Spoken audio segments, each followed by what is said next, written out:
ಜಿಲ್ಲೆಯ ಸಕಲೇಶಪುರ ತಾಲೂಕಿನ ಕೊಲ್ಲಳ್ಳಿ ಹಾಗೂ ದೊಡ್ಡತಪ್ಪಲು ಭಾಗಗಳಲ್ಲಿ ಮಳೆಯಿಂದ ಹಾನಿಗೀಡಾದ ಪ್ರದೇಶಗಳಿಗೆ ಜಿಲ್ಲಾ ಉಸ್ತುವಾರಿ ಸಚಿವ ಕೆಎನ್ ರಾಜಣ್ಣ ಭೇಟಿ ನೀಡಿ ಪರಿಶೀಲನೆ ನಡೆಸಿದ್ದಾರೆ.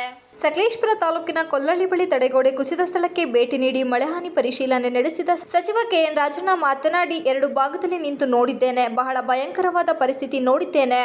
ಅಧಿಕಾರಿಗಳು ಡಿಸೈನ್ ಮಾಡುವಾಗ ಗೂಗಲ್ ನೋಡಿಕೊಂಡು ಮಾಡ್ತಾರೋ, ಸ್ಪಾಟ್ಗೆ ಬಂದು ಮಾಡ್ತಾರೋ ಎಂದು ಪ್ರಶ್ನೆ ಮಾಡಿದ ಅವರು, ಶಿರಡಿ ಘಾಟ್ನ ದೊಡ್ಡತಪ್ಪಲೆ ಬಳಿ ಭೂಕುಸಿತವಾಗುತ್ತಲೇ ಇದೆ. ಇದರಿಂದ ಟ್ರಾಫಿಕ್ ಬಂದ್ ಮಾಡಲು ಕಷ್ಟ ಆಗುತ್ತದೆ. ಈ ರಸ್ತೆಯಲ್ಲಿ ದಿನನಿತ್ಯ ಸಾವಿರಾರು ವಾಹನಗಳು ಚಲಿಸುತ್ತವೆ. ನಿಧಾನವಾಗಿ ವಾಹನಗಳು ಚಲಿಸಲು ಅವಕಾಶ ನೀಡುವುದಾಗಿ ಅಧಿಕಾರಿಗಳ ಜೊತೆ ಚರ್ಚೆ ಮಾಡುತ್ತಿದ್ದೇನೆ. ಅವೈಜ್ಞಾನಿಕವಾಗಿ ಡಿಸೈನ್ ಮಾಡಿದ್ದಾರೆ. ಕಾಮಗಾರಿ ಕಳಪೆಯಿಂದ ಕೂಡಿದೆ. ರಾಷ್ಟ್ರೀಯ ಹೆದ್ದಾರಿ ಆಗಿರುವುದರಿಂದ ವಾಹನಗಳ ಸಂಚಾರ ಬಂದ್ ಮಾಡಲು ಆಗಲ್ಲ. ಒಂದು ವರ್ಷದಲ್ಲಿ ಬರುವ ಮಳೆ ಈಗಾಗಲೇ ಆಗಿದೆ. ಹಾಸನ ಸಕಲೇಶಪುರ ಮಾರ್ಗದಲ್ಲಿ ಟೋಲ್ ವಸೂಲಿ ಮಾಡಲು ರೆಡಿ ಮಾಡಿದ್ದಾರೆ. ಅದು ಆಗೋದಿಲ್ಲ. ಹಾಗೆ ಮಾಡಲು ಸಾಧ್ಯವಿಲ್ಲ. ಆ ರೀತಿ ಮಾಡಲು ಆಗುವುದಿಲ್ಲ. ರೋಡ್ ಬಂದ್ ಮಾಡಲು ಆಗುವುದಿಲ್ಲ. ಜನರ ಹಿತದೃಷ್ಟಿಯಿಂದಲೂ ತೀರ್ಮಾನ ಮಾಡ್ತೀವಿ ಎಂದು ಹೇಳಿದರು. ಇಲ್ಲಿ ಮತ್ತೆ ಬೆಟ್ಟದ ತಪ್ಪಲು ಅಲ್ಲಿನೂ ಕೂಡ ಬಹಳ ಹೆವಿ ಸ್ಲೈಡಿಂಗ್. ದೊಡ್ಡ ತಪ್ಪಲು, ಬೆಟ್ಟದ ತಪ್ಪಲೆಲ್ಲ ದೊಡ್ಡ ತಪ್ಪಲೆ ಶಿರಾಡಿ ಗೇಟಲ್ಲಿ ಈಗ ಅಲ್ಲಿನೂ ಕೂಡ ಇನ್ನೂ ಬರ್ತಾ ಇದೆ ಮಣ್ಣು ಮೇಲಿಂದ. ಇವ್ರು ಸುಮ್ಮನೆ ತೆಗೆದು ಕ್ಲಿಯರ್ ಮಾಡಿ ವೆಹಿಕಲ್ಗಳು ಬಿಡ್ತಾ ಇದ್ದಾರೆ ಅಂತ ಹೇಳಿಬಿಟ್ಟು ಇದೆ. ಅದನ್ನು ಕೂಡ ನೋಡಿ ಈಗ ನಾವು ಟ್ರಾಫಿಕ್ಕನ್ನು ಬಂದ್ ಮಾಡಲಿಕ್ಕೆ ಭಾಳ ಕಷ್ಟ ಆಗ್ತದೆ. ಇದು ನ್ಯಾಷನಲ್ ಹೈವೇ, ಅಟ್ಲೀಸ್ಟ್ ಸ್ಲೋ ಆಗಿ ಯಾವುದಾದ್ರು ಒಂದು ಸೈಡ್ ಆದರೂ ಕೂಡ ಎಲ್ಲೆಲ್ಲಿ ಸೇಫ್ಟಿ ದೃಷ್ಟಿಯಿಂದ ಒಳ್ಳೇದನ್ನಿಸುತ್ತೆ ಅಂಥ ಕಡೆ ಒಂದು ಸೈಡ್ ಆದ್ರೂ ಎರಡು ವೆಹಿಕಲ್ ಹೋಗೋವು ಬರೋವು ಎಲ್ಲವೂ ಕೂಡ ಸ್ಲೋ ಆಗಿ ಮೂವ್ ಆಗೋ ರೀತಿಯಲ್ಲಿ ವ್ಯವಸ್ಥೆ ಮಾಡಿ ಅವಕಾಶ ಕೊಡ್ಬೋದೇನೋ ಅಂತಕ್ಕಂಥ ವಿಚಾರದಲ್ಲಿ ಅಧಿಕಾರಿಗಳ ಜೊತೆ ಚರ್ಚೆ ಮಾಡ್ತಕ್ಕಂಥದ್ದಕ್ಕೆ ನಾವು ಸ್ಥಳ ಪರಿಶೀಲನೆ ಮಾಡ್ತಾ ಇದ್ದೀವಿ. ಅಂದರೆ ಆ ರೀತಿ ನಮಗೂ ಭಾಸ ಆಗ್ತಾ ಇದೆ. ಅವೈಜ್ಞಾನಿಕ ಕಾಮಗಾರಿ, ಕಳಪೆ ಕಾಮಗಾರಿನೂ ಇದೆ, ಅವೈಜ್ಞಾನಿಕವಾಗಿ ಡಿಸೈನು ಮಾಡಿದ್ದಾರೆ.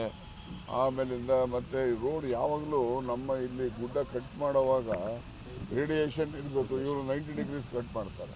ಮತ್ತು ಇದೆಲ್ಲ ಮಲೆನಾಡು ಭಾಗದಲ್ಲಿ ಇರ್ತಕ್ಕಂಥ ಸಾಯಿಲ್, ಇದು ಸ್ಟಿಕ್ಕಿ ಸಾಯಿಲ್ ಅಲ್ಲ, ಇದು ಲೂಸ್ ಸಾಯಿಲ್ ಇದೆ. ಬೇರೆ ಬಯಲುಸೀಮೆನಲ್ಲಾದ ಸ್ಟಿಕ್ಕಿ ಸಾಯಿಲ್ ಇರ್ತದೆ, ಇದು ಸ್ಟಿಕ್ಕಿ ಸಾಯಿಲ್ ಅಲ್ಲ, ಇದು ಲೂಸ್ ಸಾಯಿಲ್ ಇರ್ತದೆ. ಅದರಿಂದನೇ ಸ್ಲೈಡ್ ಆಗ್ತಕ್ಕಂಥದ್ದು. ನೋಡಿ, NH ಸ್ಟೇಟು ಎಲ್ಲನೂ ತಗೋಬೇಕು ಅಂತ ನಾವು ಚರ್ಚೆ ಮಾಡ್ಕೊಳ್ಳೋಣ. ಈಗ ನಮ್ಮ ಮುಂದೆ ಇರೋದು the safety of the vehicle moving in this road is very paramount. Second is ಇದು ನ್ಯಾಷನಲ್ ಹೈವೇ ಇರೋದ್ರಿಂದ ವಿ ಕೆನಾಟ್ ಏಕ್ದಮ್ ಆಗಿ ಅದನ್ನು ಪೂರ್ತಿ ಟ್ರಾಫಿಕ್ಕನ್ನೇ ಬಂದ್ ಮಾಡತಕ್ಕಂಥದ್ದು ಕೂಡ ಅಡ್ಮಿಸಿಬಲ್ ಅಲ್ಲ. ಅದರಿಂದ keeping mind the security of the computers, we have to take a decision either this way or that way, ಎಲ್ಲಿ ಹೋಗೋದು, ಆ ಕಡೆನೋ ಈ ಕಡೆನೋ ಹೋಗೋದು, ಏನೋ ನೋಡಿ ಏನಾದ್ರು ಒಂದು ಡಿಸಿಷನ್ ತೊಗೋಬೇಕು ಅಂತಕ್ಕಂಥ ದೃಷ್ಟಿ. ಅದು ಏನಾಯಿತು, ಲಾಸ್ಟ್ ಇಯರ್ ಕೆಲಸ ಇನ್ನೂ ನಡೀತಾನೆ ಇತ್ತು, ಫಿನಿಷ್ ಆಗಿರಲಿಲ್ಲ. ಆ ಫಿನಿಷ್ ಆಗಿಲ್ಲದೆ ಇರೋದ್ರಿಂದ ಎಲ್ಲೆಲ್ಲಿ ಪ್ರೊಟೆಕ್ಷನ್ ವ್ಯಾಲ್ಯೂ ಅವೆಲ್ಲ ಸ್ಟ್ರೆಂಥನ್ ಮಾಡಿದ್ರಲ್ಲ ಅಂಥ ಕಡೆ ಸ್ವಲ್ಪ ಸ್ಲೈಡಿಂಗ್ ಆಗಿರ್ತದೆ. ಈಗ ಎಲ್ಲ ಕಡೆ ಕೆಲಸ ಮುಗಿದಿದೆ ಅಂತಕ್ಕಂಥ ಹಂತದಲ್ಲಿ ಬಂದಾಗ ಮತ್ತು ಪ್ರಕೃತಿನೂ ಕೂಡ ಈ ಸಾರಿ ಮಳೆ ಏನಾಗಿದೆ ಅಂತ ಹೇಳಿದ್ರೆ ಒಂದು ವರ್ಷದಲ್ಲಿ ಬೀಳೋಷ್ಟು ಮಳೆ ಬಿದ್ದೋಗ್ಬಿಟ್ಟಿದೆ ಈಗ. ಅದರಿಂದ ಸ್ವಲ್ಪ ಈ ರೀತಿ ಆಗಿದೆ. ನೋಡೋಣ, ಎನಿವೆ ರೆಡಿ ಮಾಡಿದಾನೆ. ಆಗೋದಿಲ್ಲ ಬಿಡಿ, ಅದಾಗೋದಿಲ್ಲ, ಮಾಡೋದಿಲ್ಲ ಇಲ್ಲ. ಇನ್ನೂ ನೋಡ್ತಾ ಇದ್ದೀವಿ. ಇನ್ನು ಫೈನಲಿಟಿ ಏನಪ್ಪ ಅಂದರೆ ನಾವು ಸಂಚಾರಕ್ಕೆ ವ್ಯವಸ್ಥೆ ಇಡಬೇಕು ಅಂತಕ್ಕಂಥದ್ದು ನಮ್ಮ ದೃಷ್ಟಿ. ಆ ಸಂಚಾರಕ್ಕೆ ವ್ಯವಸ್ಥೆ ಇಡಬೇಕು ಅಂತ ಹೇಳಿದ್ರೆ ಸಂಚಾರ ಮಾಡೋ ಜನರ ಸೇಫ್ಟಿನೂ ಇಂಪಾರ್ಟೆಂಟು. ಅದನ್ನೆಲ್ಲನೂ ಕೂಡ ಪರಿಶೀಲನೆ ಮಾಡಿ ತೀರ್ಮಾನ ಮಾಡ್ತೀವಿ. ಅದಾಗೋದು ಬೇಡ, ನಡೀರಿ ನೋಡೋಣ. ಈಗ ರೋಡು ಬ್ಲಾಕ್ ಮಾಡೋಕ್ಕಾಗೋದಿಲ್ಲ ಅನ್ನೋದನ್ನು ಗಮನದಲ್ಲಿ ಇಟ್ಕೊಂಡು, ಜೊತೆಯಲ್ಲಿ ಓಡಾಡೋ ಜನರ ಸೇಫ್ಟಿನೂ ಗಮನದಲ್ಲಿ ಇಟ್ಕೊಂಡು ತೀರ್ಮಾನ ಮಾಡಿ. ಅವ್ರು ದೊಡ್ಡವರು, ನಡೀರಿ. ಅಲ್ಲ ರೀ, ಇದೆಲ್ಲ ಯಾರು ಅವ್ರ ಜವಾಬ್ದಾರಿನೋ ಸ್ಟೇಟ್ ಗೌರ್ಮೆಂಟ್ ಜವಾಬ್ದಾರಿ ಏನಿದೆ? ಈಗ ನಾನು ಹೇಳೋದು ಸ್ಟೇಟ್ ಗೌರ್ಮೆಂಟ್ ಅವರು ಅಧ್ಯಕ್ಷರು ಇರಲಿ.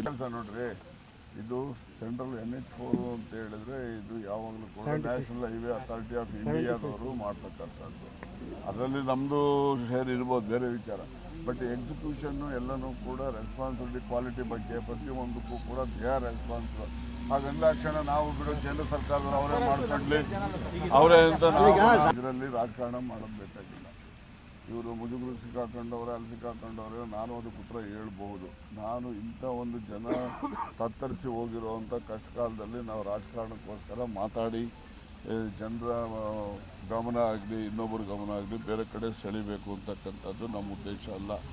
ನಮಗೇನಪ್ಪ ಅಂದರೆ ಅವ್ರ ತಪ್ಪಿರ್ಬೋದು, ನಮ್ದಾರು ತಪ್ಪಿರ್ಬೋದು. ಈ ಸದ್ಯಕ್ಕೆ ಇದು ಸರಿಪಡಿಸ್ತಕ್ಕಂಥದ್ದಕ್ಕೆ ಗಮನ ಹರಿಸಿ ಅವರು ಕೂಡ ಯೋಚನೆ ಮಾಡಬೇಕು, ನಾವು ಕೂಡ ಯೋಚನೆ ಮಾಡೋಣ ಮೊದಲು.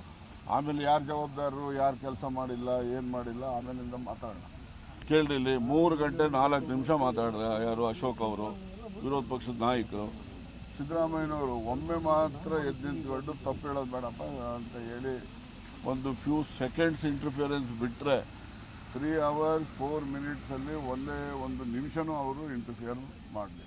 ಕೂತ್ಕೊಂಡು ಕೇಳೋ, ಅವ್ರು ಏನೇನೋ ಹೇಳಿದ್ರು, ನೀವು ಅಂಥವ್ರು, ನೀವು ಇಂಥವ್ರು ಎಲ್ಲನೂ ಹೇಳಿದ್ರು. ಕೇಳಲಿಲ್ವಾ? ಹಂಗೆ ಇವ್ರು ಹೇಳೋವಾಗ ಅವ್ರು ಕೇಳಬೇಕೋ ಬೇಡ? ಪ್ರಜಾಪ್ರಭುತ್ವ ವ್ಯವಸ್ಥೆಯಲ್ಲಿ ಆರೋಪ ಪ್ರತ್ಯಾರೋಪ ಎಲ್ಲನೂ ಇರ್ತವೆ. ಅದಕ್ಕೆ ಇಲ್ಲ ಅಂದರೆ ಪ್ರಜಾಪ್ರಭುತ್ವಕ್ಕೆ ಮಾಡಿರೋ ಅವಮಾನ ಅವ್ರ ನಡವಳಿಕೆ, ಅದರಲ್ಲೇನು ಅನುಮಾನ ಇಲ್ಲ. ಅವರು ಪ್ರಜಾಪ್ರಭುತ್ವದಲ್ಲಿ ಯಾವಾಗಲೂ ನಾವು ವಿಧಾನಸಭೆ ಅಂದರೆ ಏನು, ಅದು ಮಾತಿನ ಮನೆ. ಮಾತಿನ ಮನೆಯಲ್ಲಿ ಮಾತಾಡಲಿ. ಅವರು ವಿರೋಧ ಪಕ್ಷಕ್ಕೆ ಹೆಚ್ಚು ಆದ್ಯತೆ ಕೊಡಬೇಕು. ನಮ್ಮಲ್ಲಿರ್ತಕ್ಕಂಥ ನ್ಯೂನತೆಗಳನ್ನು ಅವರು ಎತ್ತಿ ತೋರಿಸ್ಬೇಕು.